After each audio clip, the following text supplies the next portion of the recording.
Kepler, what a test match. What did you make of that? Well, what an advertisement for Test cricket. People who say Test cricket are dead, well, I just got no idea. This was drama from the word go. It was an exciting series. The first one in Cape Town was an unusual game, and this one was just absolutely brilliant. Yeah, it's just the ebb and flow of it all, wasn't it? But where was your money through this?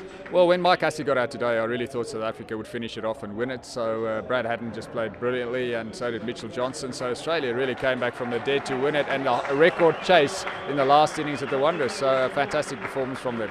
Yeah, I mean, it really was quite a result, wasn't it, for Australia to be able to come back after what happened in Newlands? Well, it was. They showed a tremendous character, and the fight back was fantastic. They had to dig deep to come back, and they did so and did so well. And I think South Africa were disappointed. They would have backed themselves to win this one after the convincing victory at the Wanderers, but it wasn't in Cape Town, but it wasn't to be. Yeah. What went wrong for South Africa over this Test match?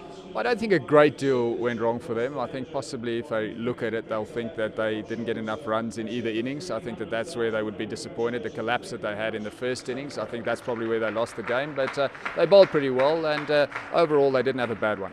Yeah, they just can't seem to finish teams off though. It's happened before, hasn't it? We discussed it before. Yeah, it's true, and it'll be disappointing. But I think where they lost this one was in that first innings where they had their game by the scruff of the neck, and they could have built a really big total, but they just didn't. Let's just go through the day. Philander once again impressed, didn't he? Well, he's had an amazing Test series, and what a find for South Africa. He solved that bowling problem, the all-rounders problem, to a large degree. He's got a very good future ahead of him, and he had a brilliant game again. As for Australia, what a performance from under pressure Brad Haddon. What did you make of him today? Well, he's just secured his spot in the side for a while to come yet, as indeed is Ricky Ponting as well. So it was a good victory for Australia. It's not the strongest Australian side that we've seen, not by any means, but they're very courageous. They always fight to the end, and it paid dividends. Mitchell Johnson struggled with the ball, but with the bat, he's a bit of a hero, isn't he, today? Well, he loves playing against South Africa. He's got lots of runs against South Africa, and he couldn't have picked a better time to come up with a really good contribution. As far as Imran Tahir is concerned, wasn't his day. What was not quite working for him? Well, it's a mixed bag with him. He bowled well in the first innings towards the end of South Africa's performance with the ball there, but he didn't bowl well in Cape Town, didn't bowl well here. I think the jury's still out on him. I think he needs to make a few tactical and technical adjustments to his bowling if he wants to be successful at test level. Pat Cummins is impressed with the ball, and today he showed courage with the bat. What did you make of that at the end there? Well, great temperament and the innocence of youth coming through, playing without any fear whatsoever, and he's just had a terrific Test match. Yeah, as far as South Africa are concerned, they're obviously going to be disappointed. Where to from here? Well, they've got a comfortable summer ahead. They play Sri Lanka. They should beat them and beat them well and easily. And then they go off to New Zealand to play against New Zealand. So they've got two good series. They can afford to build this side. They can afford to experiment with some players, and they should win both those series comfortably.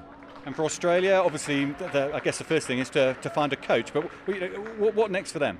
Well, I think they play New Zealand now at home, so that is a series that will lead them into the all-important one against India in Australia. That'll be a big one, particularly coming on the back of this one. So India also playing a lot better than they did in England, so that series is shaping up as another very exciting one. And I guess with Pat Cummins especially, then they've uncovered a few kind of pluses, I suppose, going into that. Well, they have, and he's going to be a major player for Australia for some time to come. They've got to look at some options as far as their bowling is concerned and their batting is concerned, but the series against New Zealand will give them an opportunity to do that. And just finally, the tour as a whole.